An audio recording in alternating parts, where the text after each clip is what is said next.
L'ordre du jour est assez clair, il s'agit de manifester pour un service public, un vrai service public de qualité, et notamment un service public d'éducation, puisque j'appartiens à l'éducation nationale. On milite pour les personnels enseignants, mais aussi pour tous les personnels qui travaillent avec nous, et je pense notamment aux AESH, nos collègues qui accompagnent les élèves en situation de handicap, qui sont eux aussi mal considérés, mal rémunérés. On milite également pour les moyens que nous réclamons maintenant depuis des années, qui ne nous sont toujours pas alloués.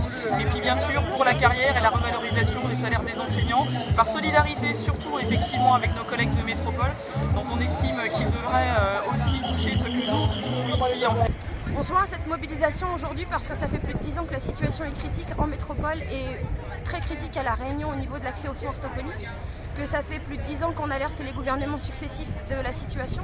On leur a proposé une vingtaine de propositions pour améliorer les choses et depuis, rien n'est fait, rien, on n'est pas entendu. Ils ne font rien alors qu'on leur sert sur le plateau toutes les propositions et toutes les solutions possibles.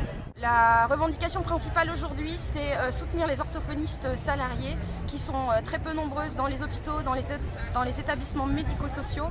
Elles désertent les postes parce qu'elles ne sont pas reconnues à leur juste valeur, avec des salaires qui ne sont pas du tout représentatifs d'un bac plus 5 et d'un niveau master. Aujourd'hui, c'est une première mobilisation après cette rentrée et sur la question des salaires.